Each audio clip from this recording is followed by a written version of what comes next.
अब सबसे पहली चीज मैं आपको क्या बताऊंगी, basic. Basic, what is the basic concept? आप बोलोगे ओबीजी का बेसिक कॉन्सेप्ट, वाओ मजा आने वाला है बहुत।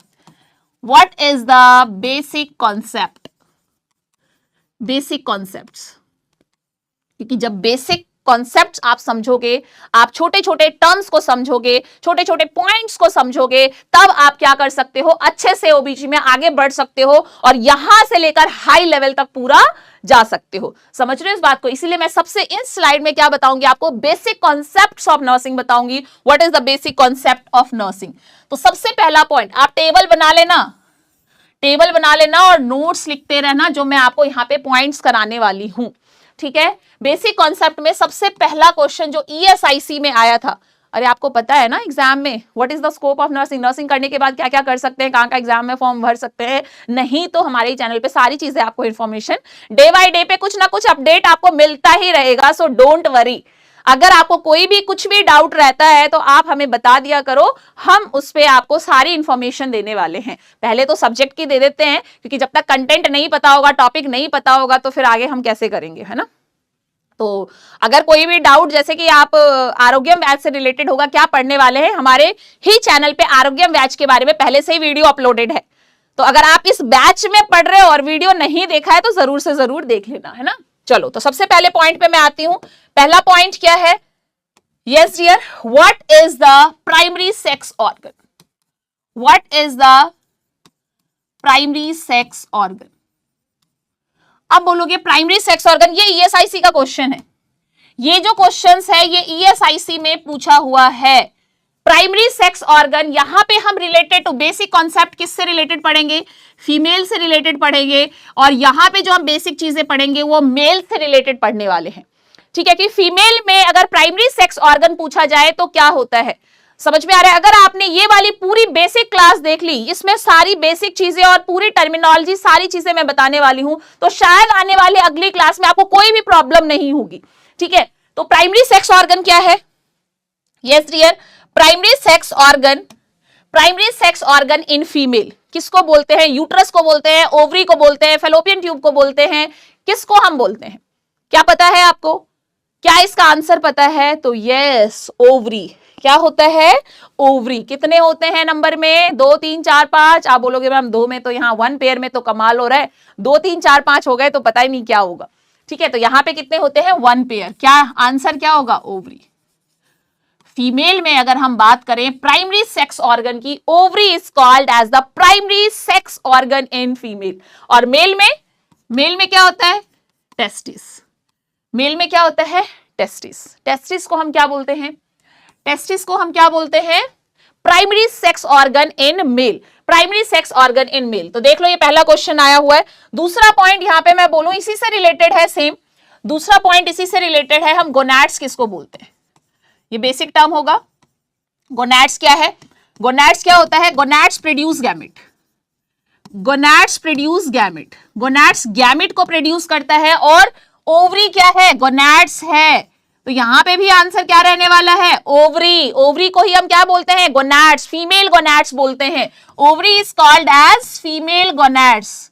फीमेल गोनैड्स, क्योंकि यही गोनैड्स क्या करेंगे? गैमेट को प्रोड्यूस करेंगे। सेम ऐसे ही अगर मेल में पूछा जाए तो यही टेस्टिस क्या होता है? Mail gonads. मेल गोनैड्स जो क्या करता है? गैमेट को प्रोड्यूस करता है। मेल गोनैड्स क्या करता है? मेल गैमेट को प्रोड्यूस करता है। और जो फीमेल गोनैड्स है वो क्या करेंगे? फीमेल गैमेट को प्रोड्यूस करेंगे। तो यहां पे देखो, ओवरी से कौन सा गैमेट डियर प्रोड्यूस होता है? जल्दी बताओ, ओवरी से कौन सा गैमेट प्रोड्यूस होता है? अगर मैं थर्ड पॉइंट पे आपको बताऊं, थर्ड पॉइंट ही हमारा क्या होगा? गैमेट है ना, बेसिक। अब बोलोगे मैम क्या है इतना बेसिक? अरे पहले दिन में ही सीधा बच्चा पैदा करवा दोगे क्या? पहली ही क्लास में सीधा लेबर पढ़ के बेबी डिलीवर करवा दोगे क्या? उसके लिए तो बहुत मेहनत लगेगी। उसके लिए तो बहुत मेहनत लगेगी। सारी चीजें पढ़ना पड़ेगा, बेसिक सारी चीजें समझना पड़ेगा, तब हम वहां तक पहुंचेंगे। सीधा आपको लेबर रूम में क्या पहुंचा दिया जाता है कि चलो भाई जाओ बच्चा डिलीवर करो? नहीं, आपको क्या होता है? पहले पढ़ाया जाता है, बेसिक सारी चीजें बताई जाती हैं। पहले आपको केस बुक जब आप भरते हो तो भी क्या करना होता है? सिर्फ देखना होता है। ठीक है, सिर्फ देख के लिखना होता है, तब आपको वहां पे टच करने दिया जाए। ऐसे नहीं सीधा कूद गए मैदान में। ठीक है, तो सबसे पहले बेसिक चीजें समझेंगे। गोनैड्स, मुझे लगता है आपको गोनैड्स समझ में आ गया होगा। गोनैड्स का मीनिंग क्या है? जो गैमेट को प्रोड्यूस करता है। तो गैमेट क्या होता है, उसका नाम क्या है? What is gamete? Yes, gamete बताओ, गैमेट क्या होगा? अगर फीमेल में ओवरी से कौन सा गैमेट प्रोड्यूस होगा? Female gamete. और फीमेल गैमेट क्या है? यस डियर, फीमेल गैमेट क्या होगा? फीमेल गैमेट तो हम बोलते हैं ओवा, या फिर आप बोल सकते हो ओवम, जिसे हम क्या बोलेंगे? Female gamete. अगर मैं टेस्टिस पे आऊं तो टेस्टिस से क्या प्रोड्यूस होता है? टेस्टिस मेल गोनैड्स है, और मेल गोनैड से क्या प्रोड्यूस होगा? Male gamete. मेल गैमेट कौन सा है डियर? मेल गैमेट कौन सा है, जल्दी बताओ? स्पर्म। स्पर्म को हम क्या बोलते हैं? Male gamete. यहां ओवा है फीमेल गैमेट, स्पर्म क्या है? मेल गैमेट है। और ये जो स्पर्म है, इसका लाइफ स्पैन क्या होता है? यहां से क्या क्वेश्चंस पूछे वो सारे पॉइंट्स हम डिस्कस करेंगे। अभी मुझे लगता है आपको गोनैड्स क्या है, गैमेट क्या है, प्राइमरी सेक्स ऑर्गन क्या है, सारी चीजें समझ में आ गई। तो नेक्स्ट पॉइंट में ही जिस प्रोसेस से गैमेट को प्रोड्यूस किया जाता है उसे हम क्या बोलते हैं डियर? गैमेटोजेनेसिस। गैमेटोजेनेसिस, गैमेटोजेनेसिस का मतलब होता है गैमेट का बनना। और ओवा के बनने के प्रोसेस को हम क्या बोलते हैं? ओवा के बनने के प्रोसेस को हम oogenesis बोलते हैं। oogenesis का मतलब होता है फॉर्मेशन ऑफ ओवा। ओवा कहां से बनता है? ओवरी से प्रोड्यूस किया जाता है, और जिस प्रोसेस से किया जाता है उस प्रोसेस को हम फीमेल के अंदर क्या बोलते हैं? oogenesis। और मेल में जिस प्रोसेस से स्पर्म को प्रोड्यूस किया जाता है उसे हम क्या बोलते हैं? स्पर्मेटोजेनेसिस।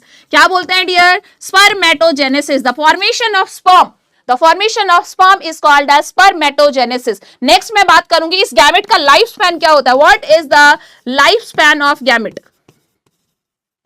ये जो गैमेट यहां पे प्रोड्यूस किया गया है इसका लाइफ स्पैन कितना होता है? What is the life span of this gamete? तो आप बोलोगे ओवा का लाइफ स्पैन कितना होगा? इस ओवा का लाइफ स्पैन कितना होता है? 12 से 24 घंटे का। 12 से 24 घंटे का। एक प्रायोरिटी में सेलेक्ट करना पड़े, जैसा कि मैं हमेशा से बोलती हूं, अगर आपके ऑप्शन में 12 भी हो, 20 भी हो, 24 भी हो, तो आप क्या सेलेक्ट करोगे? तो बहुत ज्यादा 50 to 70% स्टूडेंट वहां 20 सेलेक्ट करते हैं, जबकि वो गलत है। मैक्सिमम वाला सेलेक्ट करना है आपको, प्रायोरिटी यहां 24 को देना है। फर्स्ट प्रायोरिटी आपको मैक्सिमम वाले को देना है। हो सकता है कंफ्यूज करने के लिए डेज में पूछते, तो आंसर क्या होगा? हाफ टू 1 डे ओवा का लाइफ स्पैन होता है। सेम ऐसे ही अगर मेल में पूछा जाता है कि बताओ मेल में स्पर्मेटोजेनेसिस, स्पर्म के फॉर्मेशन को, स्पर्म का लाइफ स्पैन कितना होता है, तो मुझे बताओ स्पर्म का लाइफ स्पैन कितना होगा? 48 to 72 hours. 48 to 72 hours. Days में पूछे तो कितना हो जाएगा? 2 to 3 डेज जो है, एक बार इजैकुलेट हो गया, स्पर्म रिलीज हो गया, तो कितने टाइम तक वाइबल रहेगा? कितना लाइफ स्पैन होता है उसका? 2 से 3 दिन का, 48 से 72 घंटे का होता है। एग्जाम में आया हुआ क्वेश्चन है, ये एग्जाम का क्वेश्चन है।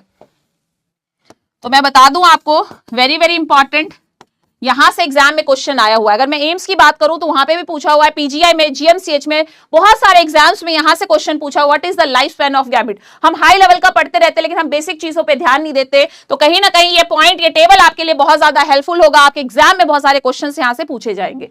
ठीक है, चलो आगे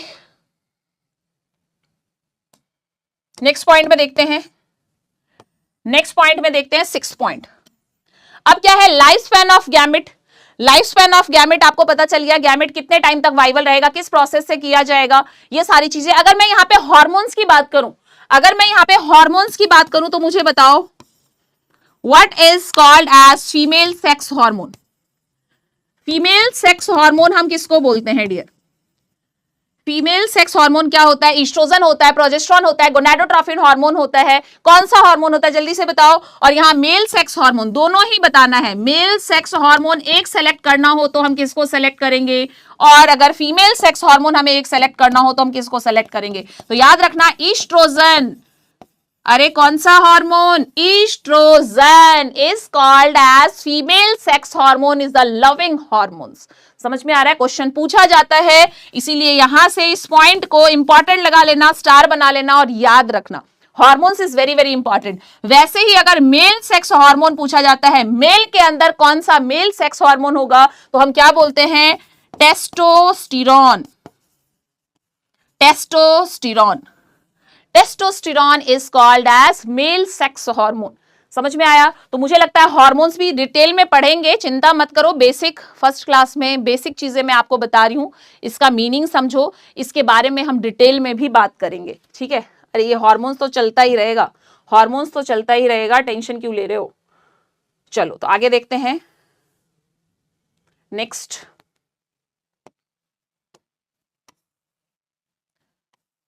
चलो 7th पॉइंट पे हार्मोन्स हो गया प्यूबर्टी। क्या आपको प्यूबर्टी का मीनिंग पता है? क्या आपको प्यूबर्टी का मीनिंग पता है? प्यूबर्टी का मीनिंग क्या होता है? Development of secondary sexual characteristics. Development of secondary sexual characteristics.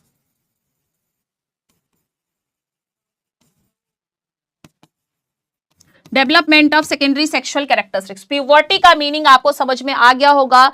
जब एक छोटी बच्ची, जब एक बच्चा बच्ची जो है क्या है, ग्रो कर रहे हैं और प्यूबर्टी एज में आ रहे हैं, तो सबसे पहले क्या साइन दिखेगा? एक तो ये पॉइंट है कि सबसे पहले क्या साइन दिखेगा। दूसरा पॉइंट यहां पे क्या है कि प्यूबर्टी का मतलब होता है सेकेंडरी सेक्सुअल कैरेक्टरिस्टिक्स का डेवलपमेंट होना। तो एज क्या होता है? सबसे पहले प्यूबर्टी का मीनिंग आपको समझ में आ गया। अगर मैं यहां पे फीमेल में बात करूं कि मुझे एज बताओ, what is the pubertal age in female? Puberty का एज फीमेल के अंदर क्या होता है? तो आप बोलोगे 10 to 16 years is the puberty age in female. वैसे ही अगर हम मेल में बात करें, मेल में प्यूबर्टी का एज क्या होता है? मेल में हमें एज बताओ तो क्या बोलोगे? अरे फीमेल पहले मैच्योर हो जाती है, बट मेल थोड़े से बुद्धू होते हैं, मतलब ऐसे मत सोचना, लेकिन थोड़ा सा जो है उनमें प्यूबर्टी क्या होता है, लेट आता है फीमेल से। कितना लेट? 2 महीने, 4 महीने, 6 महीने, पूरे के पूरे 2 साल। तो यहां 10 से 16 साल लिख लो। यहां पे क्या लिखोगे? प्यूबर्टी एज क्या है? 12 से 17 साल। अरे बोलो, समझ में आया? What is the puberty age in male and female? What is the meaning of puberty? Development of secondary sexual characteristics. अब मैं बात करूंगी यहां का क्वेश्चन कि प्यूबर्टी से जो क्वेश्चन एग्जाम में पूछा हुआ है वो क्या है। बीएचयू के एग्जाम में भी आया है। अगर मैं post BSc nursing entrance exam की बात करूं, वहां पे भी क्वेश्चन पूछा हुआ है किससे? What is the first sign of puberty in male and female? क्या आप बता सकते हो मुझे? क्या आप मुझे बता सकते हो कि जब वो बच्ची ग्रो कर रही है या वो बॉय या गर्ल है, तो उसमें सबसे पहला प्यूबर्टी का साइन देखने को क्या मिलेगा? What is the first sign? तो आप बोलोगे फर्स्ट साइन की अगर बात करें मैम, तो सबसे पहले फर्स्ट साइन मैं यहां पे मेंशन कर देती हूं, first sign of puberty. First sign of puberty, puberty का फर्स्ट साइन फीमेल के अंदर क्या होता है डियर? फीमेल के अंदर ब्रेस्ट का डेवलपमेंट होता है, ब्रेस्ट डेवलपमेंट। तो ये बहुत अच्छा क्वेश्चन है जो एग्जाम में पूछा जाता है, किससे related? What is the first sign? Very very important. Star बनाएंगे, मैंने आपको बोला है नोट्स में रेड पेन से वहीं मार्क करो जहां पे क्वेश्चंस बनाया हुआ है। आप एक स्टार बनाते रहो, क्वेश्चंस छोटा सा लिखते रहो, जिससे जब पूरा नोट्स बन जाएगा ना और आप उस रजिस्टर को पढ़ोगे तो आपको PYQ देखने की जरूरत नहीं होगी, नोट्स देख के पता चल जाएगा यहां से क्वेश्चन आया हुआ है। समझ में आ रहा है? तो फर्स्ट साइन ऑफ प्यूबर्टी क्या होता है? फीमेल के अंदर ब्रेस्ट का डेवलपमेंट। और इसे बोलते क्या है? ब्रेस्ट के डेवलपमेंट को बोलते क्या है? थैलार्के। क्या बोलते हैं? थैलार्के। थैलार्के का मीनिंग क्या होता है? ब्रेस्ट का डेवलपमेंट। वैसे ही अगर मैं मेल में बात करूं कि प्यूबर्टी का पहला साइन क्या होता है, तो आप बोलोगे गोनैड्स का डेवलपमेंट। टेस्टिस का development is the first sign of puberty in male. In male, male के अंदर टेस्टिस का development, testis development is the first sign. Testis development is the first sign जो किसमें होता है डियर? मेल में होता है। और हम इसे बोलते क्या है? टेस्टिस के डेवलपमेंट को हम, टेस्टिस क्या बताया था मैंने अभी? टेस्टिस क्या है? गोनैड्स है। और गोनैड्स के डेवलपमेंट को हम क्या बोलेंगे? गोनेडार्की। क्या बोलेंगे डियर? गोनेडार्की बोलेंगे। तो यहां से समझ में आ गया what is the first sign in male and female. तो मेल के अंदर फर्स्ट साइन क्या होता है? गोनैड्स का डेवलपमेंट, गोनेडार्की। फीमेल के अंदर प्यूबर्टी का पहला साइन क्या होता है? ब्रेस्ट का डेवलपमेंट, जिसे हम क्या बोलते हैं? थैलार्की बोलते हैं। तो यहां तक मुझे लगता है आपको क्लियर हो गया होगा, समझ में आ गया होगा। तो जितने भी नॉट सेट वाले स्टूडेंट हैं उनके लिए मैं एक लाइन बोलना चाहूंगी। सबसे पहले आप समझ गए होगे, हाँ अब हमें पता चल गया, क्योंकि आपको ऐसा ना लगे कि मैम सबका सिलेक्शन हो गया, मेरी फ्रेंड का सिलेक्शन हो गया बट मेरा अभी तक नहीं हुआ है। समझ में आ रहा है? तो ऐसा ना सोचें, फ्रेंड का नहीं हुआ, क्या पता नेक्स्ट डॉर्सेट आप ही टॉप करने वाले हो, नेक्स्ट डॉर्सेट अंडर 100 आपकी रैंक हो तो बहुत ही अच्छा होगा, एक अच्छे रैंक के साथ आप सेलेक्ट करोगे। वैसे तो लो पे सबसे लास्ट रैंक होता है तो भी कोई सबको सीट मिल जाती है, ठीक है, लेकिन फिर भी मैं बोलूंगी आप जब यहां तक की सोच रखोगे ना, यहां तक की चाहत रहेगी कि हाँ यहां रैंक लेके आना है, तो आपका कहीं ना कहीं सिलेक्शन होता है। समझ में आ रहा है? तो मैं उन सारे स्टूडेंट को बोलना चाहती हूँ जो नॉर्सेट एस्पिरेंट्स ये क्लास देख रहे हैं, उनका मेंस क्वालिफाई नहीं हुआ है या क्लियर नहीं हुआ है, तो ऐसा ना सोचे कि नहीं होगा। अरे दोबारा से उठो, अपने आप को तैयार करो और लग जाओ पढ़ाई में, क्योंकि इसका और कोई शॉर्टकट नहीं है। पढ़ाई के अलावा कोई शॉर्टकट नहीं है, प्रैक्टिस के अलावा, रिवीजन के अलावा कोई शॉर्टकट नहीं है। समझ में आ रहा है? तो मैंने बोला है आपको, असफलता एक चुनौती है, स्वीकार करो, क्या कमी रह गई देखो और सुधार करो, जब तक ना सफल हो नींद चैन को त्यागो तुम, संघर्ष का मैदान छोड़ मत भागो तुम, कुछ किए बिना ही जय जयकार नहीं होती, कोशिश करने वालों की कभी हार नहीं होती। समझ में आ रहा है? तो ये आपके लिए मोटिवेशन है, उन सारे स्टूडेंट के लिए जिनका नहीं क्लियर हुआ है, दोबारा से उनके अंदर इतना जोश और जुनून होना चाहिए कि यहां पे खड़े होकर आप अपने आप को तैयार करो, पढ़ो और ऐसे अपने आप को काबिल बनाओ कि नॉर्सेट वाले भी सोचे अरे यार क्या पढ़ के आए थे, कहां से पढ़ के आए थे, इतना नंबर लेके आए हो। समझ में आ रहा है? तो इस काबिल अपने आप को बनाओ, ना कि यहां पे रोने धोने से कुछ काम नहीं चलेगा, पढ़ना पड़ेगा। ठीक है, चलो तो यहां पे हम आज फर्स्ट क्लास है तो मैं सीधा आपको सारे पॉइंट्स बता रही हूं, तो कुछ भी ऐसा मायूस होकर क्लास मत देखो, थोड़ा सा स्माइल, फेस पे स्माइल होना चाहिए, थोड़ा सा स्माइल करके पढ़ोगे तो दिमाग में अच्छे से जाएगा। ठीक है, तो यहां तक चीजें समझ में आ गई। मैंने 8 पॉइंट्स बताए, 8 का मतलब 8 नहीं, आपके 16 पॉइंट्स कवर हो गए, क्योंकि मैंने मेल के अंदर भी बताया है और फीमेल के अंदर भी वो पॉइंट्स आपको बताए। चलो नेक्स्ट पॉइंट में मैं लेके चलती हूं, और नेक्स्ट पॉइंट आप देखो क्या रहेगा। Next point 9th number puberty वाला पॉइंट भी मैंने बता दिया। अगर मैं यहां पे एक लाइन लिखती हूं, what is the smallest cell, मैंने कुछ भी मेंशन नहीं किया, मैंने क्या लिखा है, स्मॉलेस्ट सेल क्या होगा, और 10th पॉइंट यहां पे रहेगा आपका सबसे largest cell in human beings. Question समझ में आ गया? सबसे स्मॉलेस्ट सेल और सबसे लार्जेस्ट सेल क्या होगा।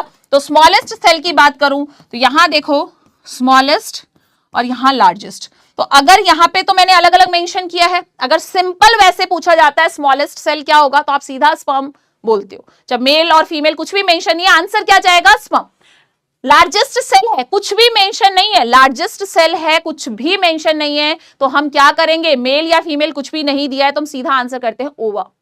हम क्या आंसर करते हैं, ova is the largest cell in human beings. But यहां प्रॉब्लम आती है क्योंकि मैंने कैटेगरी डिवाइड कर दिया है, मैंने यहां फीमेल किया है, यहां पे मेल किया है, तो आप देख सकते हो फीमेल के अंदर सबसे स्मॉलेस्ट सेल क्या होगा, क्योंकि मेल में स्पर्म होता है, मेल में मैंने बता दिया है स्पर्म होता है आंसर, लेकिन फीमेल में स्पर्म तो होता नहीं है, तो अगर क्वेश्चन आ गया तो हम क्या करेंगे, प्लेटलेट्स, प्लेटलेट्स, हम आंसर क्या करेंगे यहां पे, प्लेटलेट्स करेंगे। वैसे ही लार्जेस्ट सेल की अगर मैं बात करूं तो लार्जेस्ट सेल आपको पता है फीमेल में क्या होता है, ओवा, या फिर आप उसे ओवम बोलते हो। ठीक है, ये फीमेल में होता है, ये फीमेल में होता है, बट मेल में तो नहीं होता है, मेल में नहीं होता है, तो मेल में हम इसे क्या बोलेंगे, मेल में होता है न्यूरॉन्स, नर्व सेल्स। सबसे लार्जेस्ट सेल की अगर बात करें मेल में तो नर्व सेल होता है, और फीमेल में अगर हम बात करें सबसे स्मॉलेस्ट सेल की तो प्लेटलेट्स होता है। मेल में सबसे largest cell nerve cell, female में सबसे स्मॉलेस्ट सेल प्लेटलेट्स। और अगर सबसे स्मॉलेस्ट सेल मेल में बात करें तो ये तो सबको पता है स्पर्म होता है, और लार्जेस्ट सेल की बात करें फीमेल के अंदर वो भी सबको पता है कि ओवा होता है। समझ में आया? एक एग्जाम में क्वेश्चन क्या आया था, सुनना, what is the size of ओवा, इस ओवा का साइज कितना होता है, ये एग्जाम का क्वेश्चन है। कितना होता है, कितना होता है, 130 माइक्रोन्स, 130 माइक्रोन्स, ये ओवा में क्या है, साइज है, और ये एग्जाम का क्या है, क्वेश्चन आया हुआ है। तो इसलिए मैंने बोला देखो 10 पॉइंट में 20 पॉइंट्स को हमने यहाँ पे one liner short points cover किए हैं। तो आप समझ सकते हो इस तरह से अगर आप करो तो सारी चीजें बहुत सिंपल वे में आपको समझ में आ जाएंगी। तो एक बेसिक चीज था, जैसे मैंने ऊपर लिखा था, आपको हेडिंग पता है, बेसिक कॉन्सेप्ट।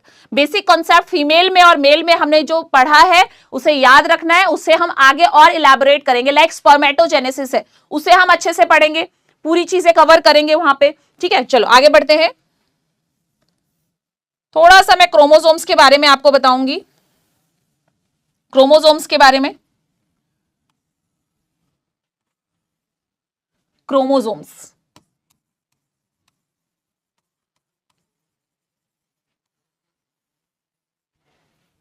अब क्रोमोसोम्स क्या है, टोटल नंबर में क्रोमोसोम्स कितने होते हैं? तो क्रोमोसोम्स की अगर मैं बात करूं तो टोटल 46 क्रोमोसोम्स होते हैं। टोटल कितने क्रोमोसोम्स होते हैं? 46 क्रोमोसोम्स होते हैं, जिसमें 44 क्या होते हैं? ऑटोसोम्स होते हैं। 44 ऑटोसोम्स होते हैं और 2 क्या होते हैं? सेक्स क्रोमोसोम्स होते हैं। क्या होते हैं डियर? सेक्स क्रोमोसोम्स होते हैं। तो यहां पे आपने देखा 2 सेक्स क्रोमोसोम्स और ये 44 क्या है? ऑटोसोम्स है, ऑटोसोम्स है। अब यहां पे मैं क्यों बता रही हूं, क्योंकि आगे ये कहीं ना कहीं आपको बहुत ज्यादा हेल्प करने वाला है, इसलिए आपको क्या याद रखना है? क्रोमोसोम्स टोटल 46 होते हैं, 44 ऑटोसोम्स होते हैं, 2 सेक्स क्रोमोसोम्स होते हैं। अगर हम ह्यूमन बींग्स का कोई भी सेल का टेस्ट करते हैं, हेड टू टो किसी भी सेल का टेस्ट करते हो, तो क्रोमोसोम्स कितने होंगे? 46।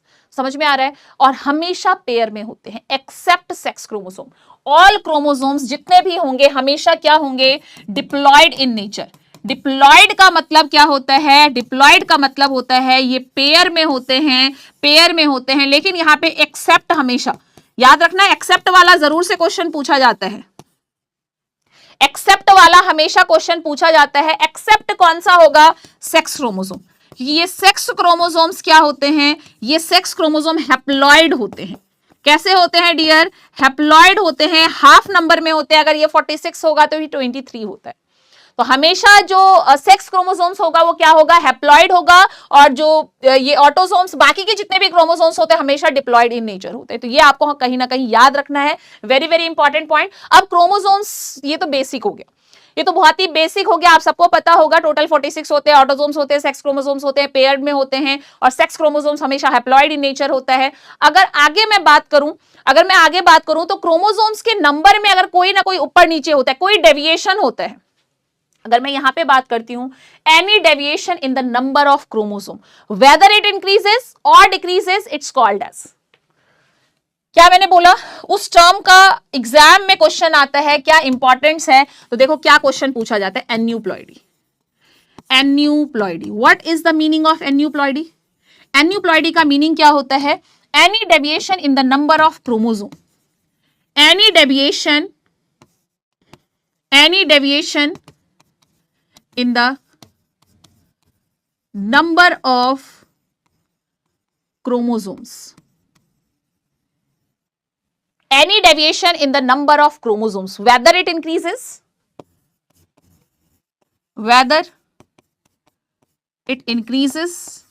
or decreases।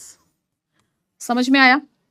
Any deviation in the number of chromosome, whether it increases or decreases, it's called as aneuploidy। तो यहां से क्वेश्चन एन्यूप्लॉइडी के टाइप से भी आपसे पूछा जाता है कि एन्यूप्लॉइडी कितने टाइप्स के होते हैं वो बताओ। तो आपने नाम सुना होगा ट्रिप्लॉइडी, ट्राइजोमी, तो ये किसका टाइप है? एन्यूप्लॉइडी का टाइप है। हो सकता है आपके एग्जाम में डेफिनेशन ही आ जाए, in any deviation in the number of chromosomes, whether it increases, 46 से इंक्रीज 47 हो गया, या 45 से कम होके डिक्रीज होके 45 हो गया, तो उस टर्म को हम क्या बोलते हैं? एन्यूप्लॉइडी बोलते हैं डियर। क्या बोलते हैं? एन्यूप्लॉइडी बोलते हैं। और एन्यूप्लॉइडी कितने टाइप का होता है? अगर मैं यहाँ पे बात करूं तो एन्यूप्लॉइडी क्या होता है? अगर क्रोमोसोम्स के नंबर हाफ हो जाए, ट्रिपल हो जाए, या फिर एक बढ़ जाए, कम हो जाए, तो हम उसे क्या बोलते हैं?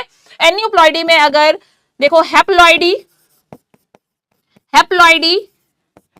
ट्रिप्लॉइडी,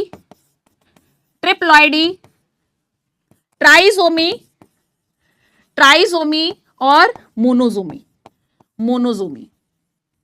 ठीक है, ये टाइप्स है, इसका एक बेस्ट एग्जांपल आपको बताती हूँ, जो हमारे एग्जाम में बहुत ज्यादा क्वेश्चन पूछा जाता है, क्योंकि स्मार्ट वे में पढ़ना वही होता है कि एग्जाम के लिए जो इंपॉर्टेंट है उसको छोड़ो ना, उसको इतने अच्छे से पढ़ो कि वहां अगल बगल आसपास कहीं से भी क्वेश्चन आ जाए आप अच्छे से कर पाओ। समझ में आ रहा है? तो वो पॉइंट यहाँ पे कौन सा होगा? ट्राइजोमी।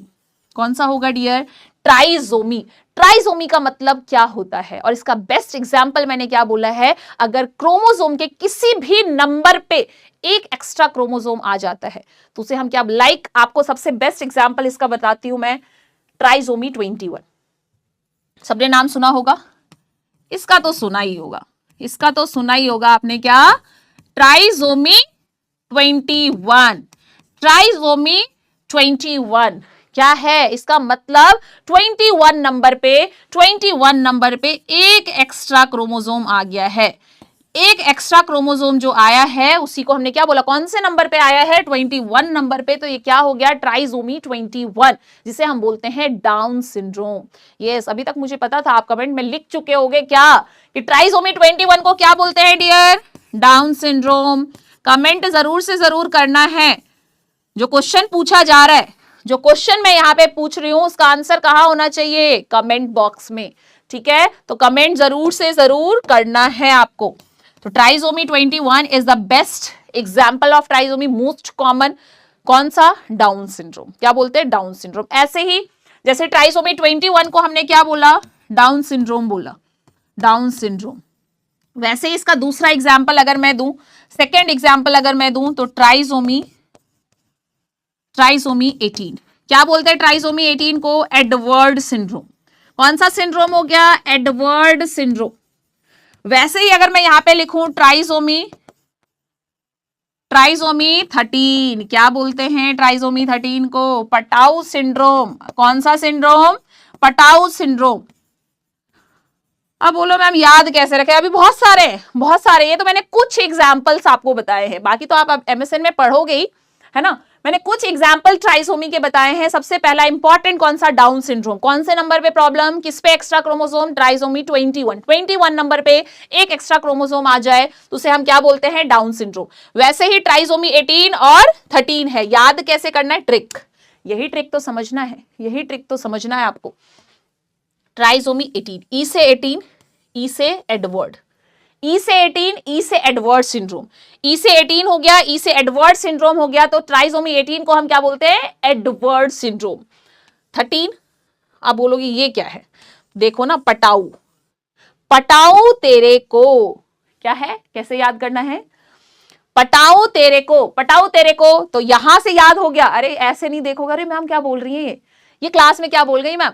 अरे मैं याद करने का तरीका बता रही हूं आपको, आप तो ऐसे ही सोचोगे, पता नहीं कहां कहां सोचते रहते हो। पटाऊ तेरे को मतलब क्या है?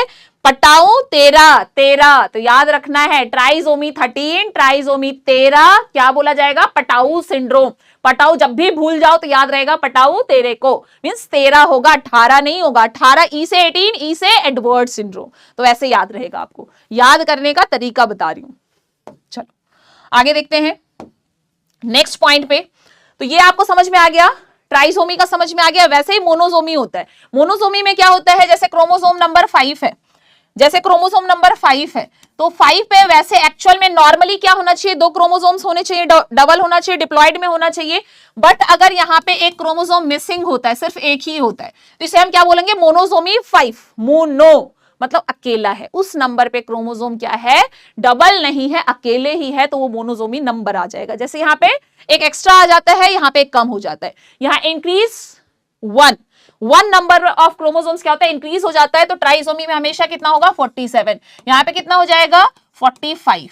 यहाँ डिक्रीज नंबर ऑफ क्रोमोसोम, यहाँ पे इंक्रीज नंबर ऑफ क्रोमोसोम्स। वैसे ही ट्रिप्लॉइडी में क्या होता है? ट्रिपल हो जाता है, 69 क्रोमोसोम्स। यहाँ पे टोटल क्रोमोसोम्स कितने हो जाते हैं डियर? 69 क्रोमोसोम्स। तो जब भी आपको क्वेश्चन दिखे टोटल नंबर ऑफ क्रोमोसोम 69 है, इसका मतलब वो ट्रिप्लॉइडी है। ट्राइसोमी में 47 होगा, कहीं एक एक्स्ट्रा आया होगा, चाहे 18 पे, 13 पे, 15 पे, 5 पे, 21 पे, किसी पे भी आ सकता है।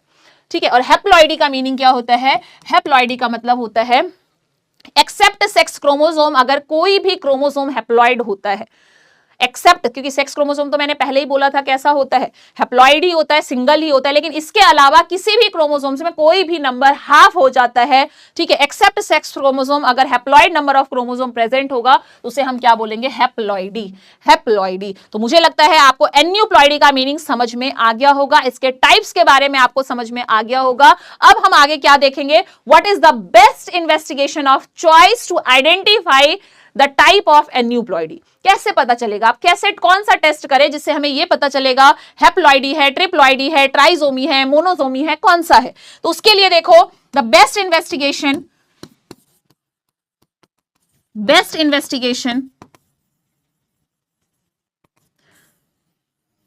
इन्वेस्टिगेशन ऑफ चॉइस आप बोल सकते हो, investigation of choice to identify the type of aneuploidy is, जल्दी से कमेंट बॉक्स, ये वाला पॉइंट आपको कमेंट बॉक्स में लिखना है।